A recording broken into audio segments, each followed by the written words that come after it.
नमस्कार दोस्तों, श्री भगवान शरण प्रेरणा यूट्यूब चैनल के माध्यम से हम फिर से लेकर आपके लिए आए हैं कल्पना दादी के नुस्खे, जिसमें हम अब के बार ट्राई करते हैं स्मेल करके सर्दी खांसी भगाने के कुछ नुस्खे। तो सबसे पहले शुरू करते हैं काले चने, जिसको गरम करके पोटली बना के स्मेल करो, सर्दी खांसी में फ़ायदा होगा। दूसरा है अजवाइन, अजवाइन को भी गर्म करके पोटली बना के स्मेल करते रहो, फ़ायदा रहेगा। ये है लौंग और कर्पूर, इनकी भी पोटली बना के इसको स्मेल करते रहने से बहुत फ़ायदा रहेगा। लौंग का तेल की भी रुमाल के ऊपर थोड़ा लगा के स्मेल करते रहो, इनका भी फ़ायदा रहेगा।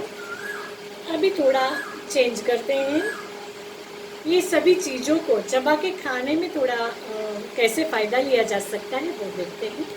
काले चने को गरम करके हल्दी और रॉक सॉल्ट मिला के चबा के खाने से सर्दी गायब। उसी तरह अजवाइन को नमक और हल्दी मिला के मुखवास के तौर पे भी यूज़ करते रहना चाहिए, सर्दी की सीज़न में बहुत फ़ायदा मिलेगा। तीसरा है लौंग, लौंग को तो आप सबको पता है, मुंह में रख के जितना भी फ़ायदा लेना चाहते हैं ले सकते हैं। अदरक को रॉक सॉल्ट के साथ और नींबू मिला के उनको भी चबा के खाने से सर्दी और खांसी गायब। थोड़ा हट के जाते हैं तो केले के पत्ते उनको जला के उनकी भस्म बना के हनी यानी कि शहद के साथ में मिला के उनको दिन में 3 बार चाट लेने से सर्दी खांसी में राहत मिलती है। उसी तरह अनार के पील को मुंह में रख के चूसने से सर्दी में बहुत फ़ायदा मिलता है।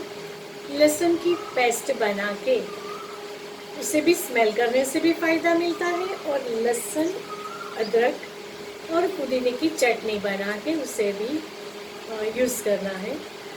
चटनी बार बार बना के हम यूज़ कर सकते हैं, वो भी सर्दी खांसी में यूज़फुल है। हाँ तो दोस्तों, हमारे ये सर्दी खांसी के सभी नुस्खे आपको कैसे लगे? अगर आपको पसंद आए तो यही सब चीज़ें हर बीमारी में कहीं ना कहीं खूब उपयोगी है।